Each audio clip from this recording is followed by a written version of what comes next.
মধ্যপ্রাচ্যের উত্তেজনার কেন্দ্রবিন্দু হরমুজ প্রণালী ঘিরে আবারও চরম নাটকীয় পরিস্থিতির সৃষ্টি হয়েছে। ওমান সাগরের কাছে অবস্থানরত মার্কিন নৌবাহিনীকে কার্যত এলাকা ছাড়তে বাধ্য করেছে ইরানের শক্তিশালী বাহিনী Islamic Revolutionary Guard Corps IRGC।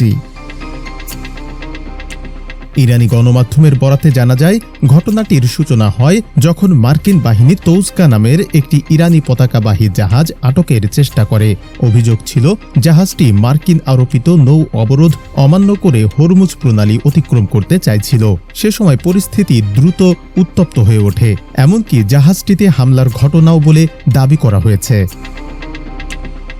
কিন্তু নাটকীয় মোড় আসে ঠিক তখনই যখন IRGCর নৌ ইউনিট দ্রুত ঘটনাস্থলে পৌঁছে যায়। তাদের সময়োপযোগী উপস্থিতি এবং দৃঢ় অবস্থানের মুখে শেষ পর্যন্ত মার্কিন বাহিনীকে পিছু হটতে বাধ্য হতে হয়। এই ঘটনাকে ইরান নিজেদের কৌশলগত সফলতা হিসেবে দেখছে। তবে এই উত্তেজনার মাঝে লক্ষণীয় বিষয় হল, চলমান যুদ্ধবিরতির পরও দুই দেশের মধ্যে সংঘাতের আগুন নিভেনি, বরং আরও দাউ দাউ করে জ্বলছে।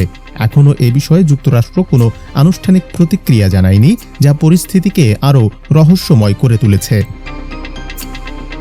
বিশ্ব অর্থনীতির জন্য অত্যন্ত গুরুত্বপূর্ণ এই হরমুজ প্রণালী দিয়ে একসময় বিশ্বের প্রায় 20% তেল ও গ্যাস পরিবাহিত হতো। ফলে এই অঞ্চলের সামান্য উত্তেজনাও বৈশ্বিক বাজারে বড় ধরনের প্রভাব ফেলতে পারে। এর আগেও ইরান যুক্তরাষ্ট্র আলোচনা ভেঙে যাওয়ার পর ওয়াশিংটন এই পথে নৌ অবরোধ জারি করে। পাল্টা পদক্ষেপ হিসেবে IRGCও ভার্চুয়াল অবরোধ তৈরি করে শক্ত অবস্থান দেখায়। সব মিলিয়ে হরমুজ এখন শুধু একটি জলপথ নয়, এটি পরিণত হয়েছে শক্তির সংঘর্ষের প্রতীক, যেখানে প্রতিটি পদক্ষেপই বিশ্ব রাজনীতির গতিপথ বদলে দিতে পারে।